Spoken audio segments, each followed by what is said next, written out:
मुझे ऐसा लगता था कि मुझे भारत के गोल्डन पास्ट के बारे में बहुत कुछ पता है, लेकिन जब मुझे पता चला कि प्लास्टिक सर्जरी 2600 साल पहले इंडिया में होती थी और पाइथागोरस थ्योरम का प्रूफ यहाँ हमारे देश में सेंचुरीज पहले से लिखा गया था, आई वॉज जेन्युइनली शॉक्ड। ना स्कूल में बताया गया, ना टेक्स्ट बुक्स में लिखा हुआ कहीं मिला।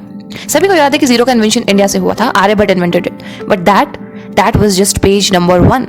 Calculus, atomic theory, planetary motions, metallurgy, medicine, education, even gravity के कॉन्सेप्ट्स सब यहाँ डेवलप हुए थे और वेस्टर्न वर्ल्ड एज यूजुअल सारा क्रेडिट ले गया। सोचिए जरा, जब दुनिया अर्थ को फ्लैट मान रही थी, इंडिया प्लैनेटरी मोशन समझ रहा था। जब यूरोप में लोग बीमारियों को डिवाइन पनिशमेंट कह रहे थे, श्रुत यहाँ सर्जरीज कर रहे थे। जब इसाक न्यूटन के सर पर एप्पल गिरा था, उनकी कॉन्सेप्ट्स और एक्सप्लेनेशंस पर दुनिया पागल हो रही थी, हम ग्रेविटी जैसे फोर्स के बारे में उनसे 1000 साल पहले लिख चुके थे।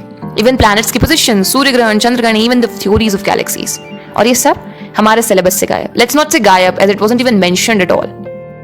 Hello and welcome back, this is Samiksha and आज के इस वीडियो में हम बात करते हैं असली चीजों की, वो डिस्कवरीज जो दुनिया से आगे थी, वो सच जो वेस्ट ने री इन्वेंट किया, लेकिन शुरुआत यहां से हुई थी, और वो इंडियन ब्रिलियंस जो सिर्फ प्राइड नहीं प्रूफ के साथ आती है। And let me tell you, ये वीडियो सिर्फ एक लिस्ट ऑफ थिंग्स नहीं है, ये एक रियलाइजेशन है। Let's start with something that will make your jaw drop. Okay, plastic surgery जो आज मॉडर्न कॉस्मेटिक क्लिनिक्स का पार्ट है, उसका ओरिजिन हुआ था 2600 साल पहले इंडिया में। श्रुत, एक एंशिएंट इंडियन सर्जन, ने डिटेल्ड सर्जिकल प्रोसीजर्स लिखे थे, including nose reconstruction. He even used bamboo instruments and natural anaesthetics. Shrut Samhita में 300 से ज्यादा सर्जरीज के बारे में लिखा है और 120 से ज्यादा सर्जिकल इंस्ट्रूमेंट्स उसमें मेंशन्ड है। यूरोप में जब लोग ब्लड लेटिंग से बीमारी को ठीक करना मानते थे, Sushruta already performed complex operations. And Charaka Samhita के बारे में सुना है? Probably not. एंड यही तो प्रॉब्लम है इंडियन एजुकेशन सिस्टम की। Charaka, the father of Indian medicine, उन्होंने चरक संहिता लिखी थी, जिसमें ओवर 1000 से ज्यादा बीमारियों का इलाज एक्सप्लेन किया गया है। Herbal medicine, body types, mental health, ये सब लिखा गया था थाउजेंड्स ऑफ ईयर्स अगो, जब वर्ल्ड में एनेस्थेसिया का कांसेप्ट भी नहीं आया था। भारत में people were already treating mental disorders and gut health. And school में पाइथागोरस थ्योरम तो जरूर पढ़ा होगा, राइट? a² + b² = c²। पर क्या आपको पता है, पाइथागोरस से 300 साल पहले बोधियाना नाम की इंडियन मैथमेटिशियन ने ये थ्योरम बता दी थी। बोधियाना ने अपने वैदिक टेक्स्ट में ज्योमेट्रिकल प्रूफ्स दिए थे in the form of shlokas. वो समय जब ग्रीस में मैथ्स बेसिक था, they reinvented it and took all the credit. और आज हमें भी इसे पाइथागोरस थ्योरम कहकर पढ़ाते हैं, जबकि उन्होंने हमारा कंसेप्ट चुराकर पॉलिश करके पेश किया। It's exasperating to know this. And zero, हाँ सबको पता है भारत ने दिया, लेकिन आर्यभट्ट और ब्रह्मगुप्त का कंट्रीब्यूशन इतना लिमिटेड नहीं था। आर्यभट्ट ने बताया कि अर्थ रोटेट करती है ऑन इट्स एक्सिस। उन्होंने पाई के वैल्यू 3.1416 तक डिफाइन कर दिया था, और ब्रह्मगुप्त ने जीरो का मैथमेटिकल बिहेवियर डिफाइन किया। यही बेस बना modern mathematics, physics, even computers के लिए। यू माइट बी थिंकिंग, फिर अलजेब्रा, कैलकुलस, ट्रिगोनोमेट्री, क्या ये सब भी? यस, भास्कर ने बीजागणिता लिखी, जिसमें अलजेब्रा के रूल्स थे। माधव ने कैलकुलस की इनफाइनाइट सीरीज और साइन फंक्शंस एक्सप्लेन किए। न्यूटन और लिबनिस से पहले, सेंचुरीज पहले। सो डिसअपॉइंटिंग टू नो कि फिर भी क्रेडिट कहाँ गया। You know it.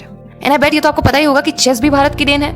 चतुरंगा, जिसे शतरंज भी कहते हैं, एक गेम जो एंशिएंट इंडियन बैटलफील्ड्स को रेप्लिकेट करता है। किंग, मिनिस्टर, हॉर्स, एलिफेंट, सब मिलिट्री डिविजन्स रिप्रेजेंट करते हैं। ये गेम इवॉल्व हुआ यूरोप में इनटू मॉडर्न चेस, पर जिसका असली बोर्ड हमने बिछाया था dating back in Gupta empire. Is we talking about education now. Institution की बात हो तो दुनिया का पहली यूनिवर्सिटीज भी भारत में थी, नालंदा यूनिवर्सिटीज, जहां से students China, Korea, Tibet, Greece से आते थे।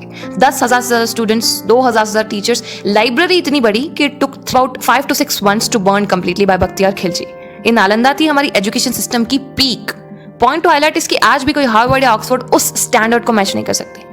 And if science and education की बात हो रही है तो मेटालर्जी का एक एग्जांपल जो अभी भी साइंटिस्ट को कंफ्यूज करता है। दिल्ली में आयरन पिलर जो 1600 साल पहले गुप्ता एम्पायर तक जंग नहीं खाया, इट्स रस्टलेस। जस्ट इमेजिन, मेटालर्जी इतनी एडवांस थी उस जमाने में कि कोरोजन प्रूफ आयरन बन गया। मॉडर्न साइंस अब तक उसका फॉर्मूला डिकोड नहीं कर पाई है। And atom, yes, the chemistry, atomic energy का आइडिया सिर्फ वेस्ट ने नहीं दिया था। कन्नड़, एक इंडियन सेज, ने एटम को अणु और परमाणु बोला और मैटर के कॉम्बिनेशन समझा दिए centuries before western world. He believed matter is made up of indestructible units. This was centuries before Greek philosophers like Democritus. और मुझे अच्छे से याद है, ये डेमोक्रिटस के बारे में हमें पढ़ाया गया था इन 10th स्टैंडर्ड केमिस्ट्री की बुक में इन वेरी डिटेल, और जहां इंडियन साइंटिस्ट कन्नड़ का कहीं भी मेंशन नहीं था। This makes me really furious now. तब हमने वो याद करा, like what a discovery, without knowing कि this concept was Indian in real. And yoga, जो आज एक $1 billion इंडस्ट्री है, का जन्म भारत में हुआ था mental clarity and body healing के लिए। पतंजलि ने लिखा था योगा सूत्र, जिसने बॉडी, माइंड और सोल का कनेक्शन समझाया। आज वेस्ट में इसे स्ट्रेस रिलीफ के लिए यूज किया जाता है। सोचने वाली बात यह है कि जिस देश ने प्लास्टिक सर्जरी का आविष्कार किया, प्लैनेटरी मोशन को तब समझा जब दुनिया टेलीस्कोप का नाम भी नहीं जानती थी और दुनिया को फ्लैट समझती थी। जिसने चरक संहिता जैसे मेडिकल टेक्स्ट लिखे और पाइथागोरस से पहले उसका थ्योरम प्रूफ किया, उसका नाम हमारे ही स्कूल्स के सिलेबस में प्रॉपर्ली मेंशन तक नहीं होता। टेक्स्ट बुक्स भर दिए गए, थॉमस एडिसन ने बल्ब बनाया, Alexander was great, Columbus discovered America, Isaac Newton discovered gravity, पर एक भी चैप्टर ये नहीं बताता कि हमारे साइंटिस्ट अर्थ का डायमीटर कैलकुलेट कर रहे थे, कैटागरेट सर्जरी कर रहे थे, मेटालर्जी में एडवांस टेक्निक्स बना रहे थे। कब? जब दुनिया बेसिक कॉन्सेप्ट्स ही सीख रही थी।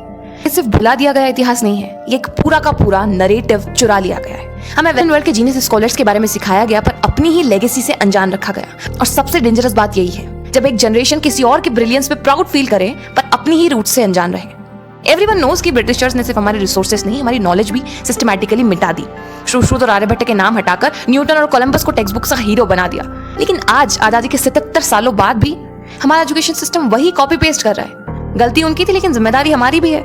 आई नो ये मेरे या आपके हाथ में नहीं है, but this is to blame. Let's just hope कि ये जल्दी बदले, क्योंकि ये सिर्फ अनभिज्ञता नहीं है, ये अन्याय है। It's not just ignorance, it's injustice to our history, to our scientist, to every single child who deserves to know the truth about our nation. That's all. Thank you for hearing me so patiently.